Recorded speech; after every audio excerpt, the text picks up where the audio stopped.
Piense en esto.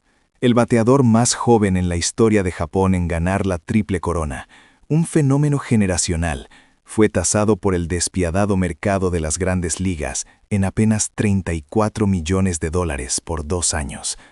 Es una cifra que no solo es fría, es un insulto silencioso que esconde la verdad más profunda.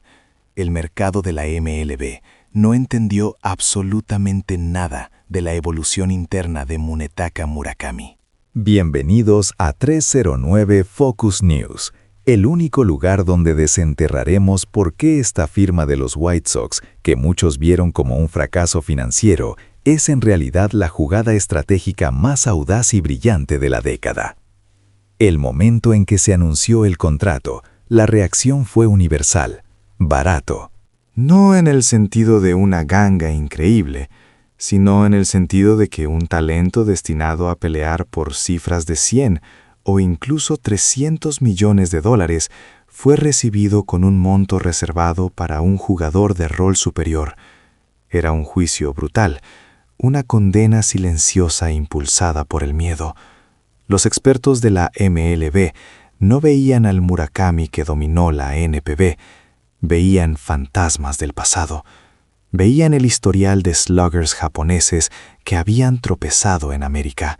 La duda se centraba en 3 números cruciales: el 93, las millas por hora, el alto porcentaje de ponches y la incertidumbre defensiva que forzó su movimiento de tercera a primera base. La pregunta que flotaba en el aire era cruel. ¿Podría Murakami adaptarse a un mundo donde la velocidad promedio de la recta supera las 94 millas por hora? ¿Podría gestionar la alta tasa de whiffs que lo hacía vulnerable a los lanzadores que buscaban anular su swing expansivo? Estas eran las razones por las que la puja por él fue un silencio sepulcral. Con un solo equipo de reconstrucción profunda, los Chicago White Sox, dispuesto a alzar la mano. Pero en medio de esta desolación de la valoración, se levantó una voz que no hablaba desde la estadística superficial, sino desde la alquimia del bateo. Hiromitsu Ochiai. Ochiai, 3 veces ganador de la Triple Corona, el hombre que ha convertido el bateo en una ciencia exacta en Japón, miró las mismas cifras que la MLB, pero vio algo completamente diferente. Mientras todos enumeraban los defectos de Murakami, Ochiai hizo una predicción que parecía una locura en ese momento, una declaración firme frente al pánico público. Yo apuesto por Murakami, sin duda. ¿Por qué esa certeza? Porque Ochiai no se enfocaba en el resultado final de la temporada 2022, sino en el proceso y la evolución interna que solo un maestro del bateo podía discernir. Lo que Ochiai vio fue que a mediados de 2022, el swing de Murakami había entrado en una fase distinta. Dejó de ser solo un slugger que buscaba fuerza bruta. Se convirtió en un artista de la adaptabilidad. Ochiai lo dijo claramente: está usando su cuerpo de la manera correcta para su físico. Esta no es una racha, es una curva de crecimiento. Aquí es donde entra el argumento crucial y la refutación directa a los escépticos. El mercado global temía que Murakami cayera en la trampa de Tsutsugo. Recordamos cómo Yoshitomo Tsutsugo fue sistemáticamente desmantelado en las mayores, al no poder ajustarse a la recta alta y pegada. El inside high fastball, una debilidad que los lanzadores de la MLB explotan sin piedad. El miedo era que Murakami, con su swing largo, sería jammed constantemente, resultando en un bajo barrel rate y una montaña de ponches. Pero Ochiai y aquellos que observaron el cambio técnico de Murakami sabían que esa comparación era obsoleta. Entre 2019 y 2021, Murakami sí sufrió contra las rectas de más de 150 kilómetros por hora, pero en 2022 el panorama cambió drásticamente. Él empezó a manejar el picheo interior. Ya no era un simple out, era un bateador que transformaba el picheo que buscaba atascarlo en sencillos potentes, o, en el mejor de los casos, en jonrones que viajaban a la banda contraria sin esfuerzo excesivo. El dato es demoledor. La tasa de contacto de Murakami en la zona high inside mejoró en casi un 15% en 2022. Ochiai, con su visión microscópica, lo había detectado. Un bateador que puede golpear esa recta alta y pegada, sabiendo usar su cadera y no forzando el pull, puede sobrevivir en la MLB. Murakami ya domina esa técnica. El mercado, obsesionado con los riesgos históricos, no vio la corrección técnica que ya había sido implementada. Y esto nos lleva al giro estratégico de su contrato. Los 2 años y $34 millones no son una derrota, sino una audaz maniobra de ajedrez. Murakami no fue arrastrado al peor equipo de la liga.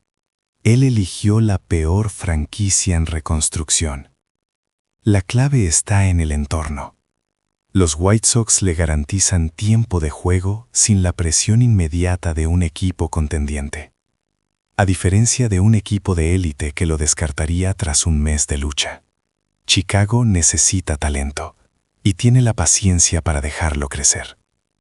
El mismo Hideki Koyama ha señalado la necesidad de tiempo de adaptación para los japoneses. Murakami se ha asegurado ese tiempo.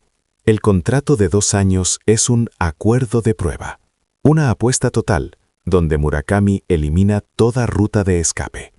Si triunfa, a los 27 años, volverá a la agencia libre sin restricciones, justo en su mejor momento atlético, listo para firmar un contrato que sí superará la barrera de los $300 millones. Él no busca seguridad, busca el máximo valor. Es un plan brutalmente agresivo. El temor del público japonés, reflejado en foros y redes, era comprensible, mezclando la esperanza con el miedo.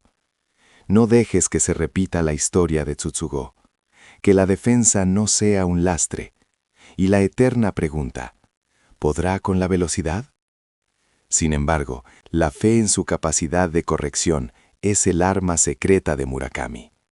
Recordemos el Clásico Mundial de Béisbol, cuando se desorientó al intentar copiar el swing de Shohei Ohtani.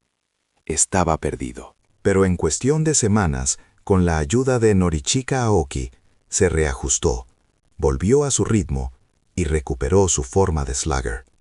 Esta capacidad de autodiagnóstico y corrección inmediata es, para Ochiai, el rasgo definitorio de un bateador de élite en las mayores.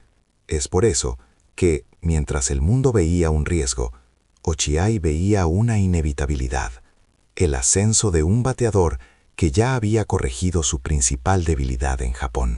Murakami fue criticado por su tasa de ponches del 24% en su año triple corona. Pero ¿saben qué?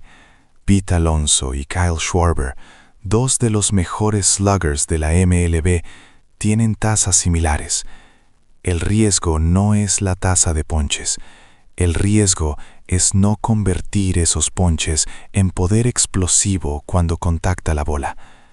La decisión de Murakami de ir a los White Sox, aceptando un contrato bajo para su estatus, es la declaración más fuerte de su confianza.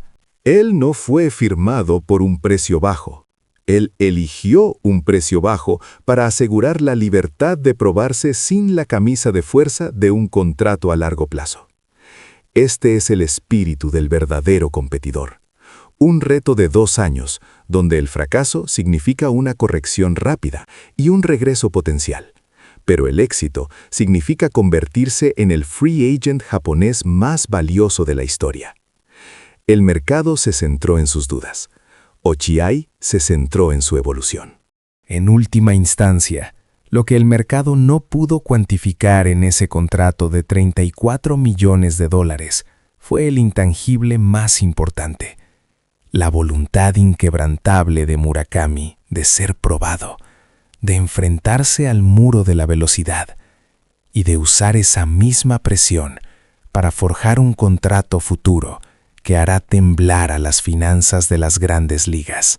La historia de Munetaka Murakami no ha hecho más que empezar, y lo que suceda en estos 2 años no solo definirá su carrera, sino el futuro de todos los bateadores japoneses en las mayores. El mercado vio un riesgo. Ochiai vio la inevitable evolución de un gigante. ¿Quién tiene la razón? Queremos saber su opinión. ¿Creen ustedes que Murakami alcanzará ese mega contrato de $300 millones al finalizar su acuerdo con los White Sox? ¿O el muro de la velocidad de la MLB lo detendrá? Dejen sus comentarios abajo. Denle like si este análisis les ha abierto los ojos. Compartan con otros fans del béisbol. Y por supuesto, suscríbanse a 309 Focus News para no perderse ni un solo capítulo de esta épica batalla entre talento y escepticismo.